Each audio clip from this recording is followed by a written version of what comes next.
All right, today we are driving around Atlanta talking about tips for home buyers, right? That's what I do. I got to drive around. I got to get down to Midtown. I got 2 listings down there. Got to do a couple little pieces of, got to do some work for my clients. That being said, let's get into it today, right? I am talking about helping out buyers, right? If you're searching for a home, you're looking to buy a home now or in the future, right? You want to know, I'm going to give you some tips that help you make the best decisions for your long-term, right? Because my goal is to be a long-term real estate resource of choice.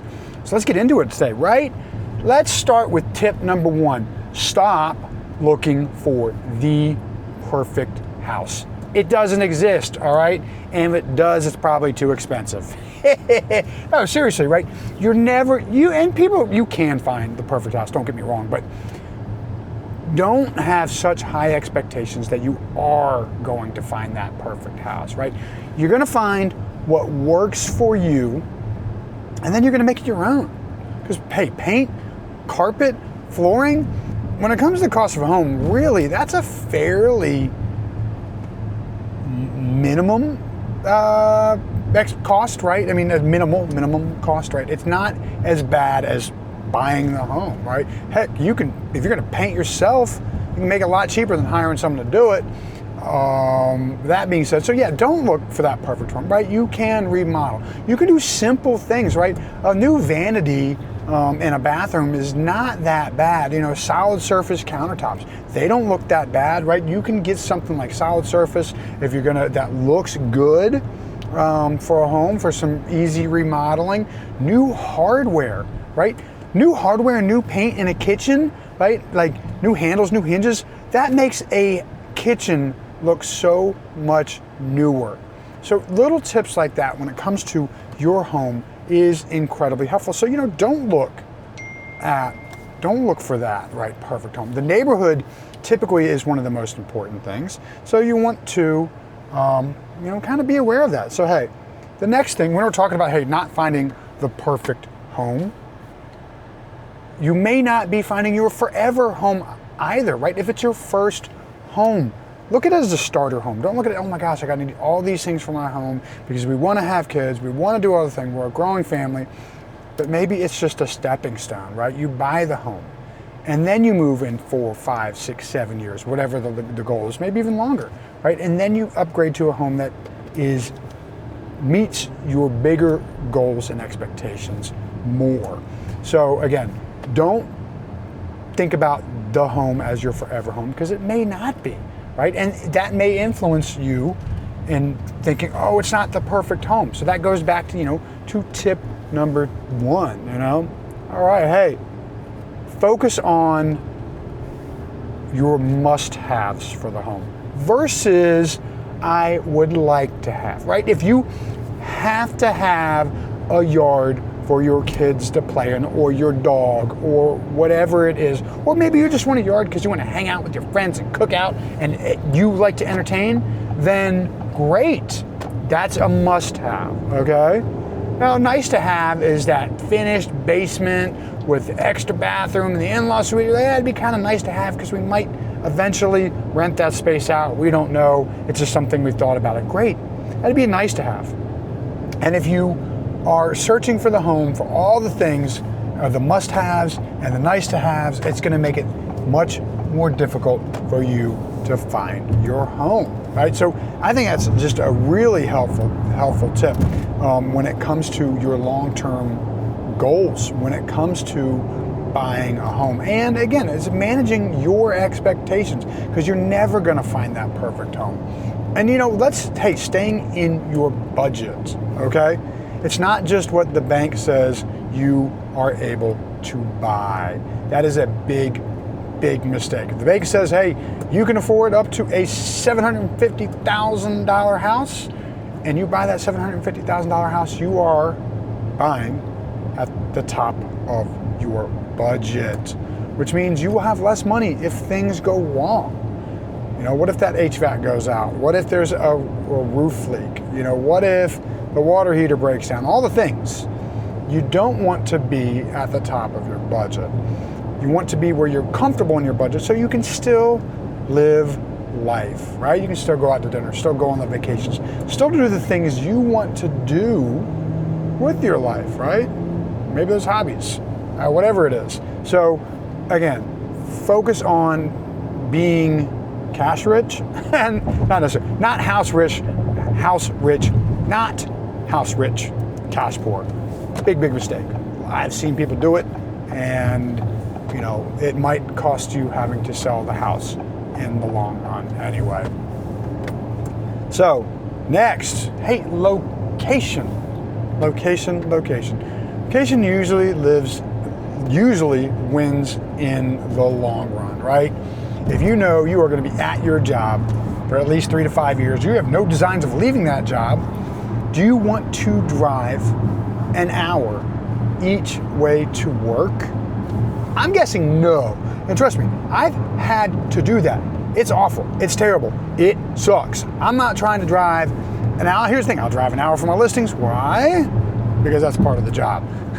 And I intentionally build my business out to about within an hour, sometimes more actually, depending on the listing and my client's needs. I've definitely traveled more than just an hour for work. But that's not a daily commute, right? I don't have to do that every single day. If you have to drive 1 hour each way, 2 hours of your day, 10 hours of your week, what does that mean for your quality of life? Because to me, I feel like that's quality of life I don't want to maintain for the long run. Again, I've done it. It was not awesome. I'm telling you right now. Did not enjoy it. All right, hey. I would say number 6, HGTV has ruined expectations. Sorry, not sorry. All right, people see these amazing flipped homes, look beautiful, move-in ready. And here's the thing about that. The camera, how they say the camera adds 10 pounds to you? Well, guess what? The camera doesn't always tell the truth when it comes to photos of listings and videos of listings, right? You really have to look inside the hood. When you get inside a home, you're like, wow, that camera really distorted that lens, right? It distorted how the home looks. It is not nearly as perfect as I thought it was. Not only that, as you thought it was, but the expense of getting the move-in ready home that's fully updated. I'm working with a client right now who, his home on the market, $565,000. A home that's a little bit bigger, 300 square feet larger, but fully updated, under contract for $875,000. They paid a $310,000 premium for a fully updated home.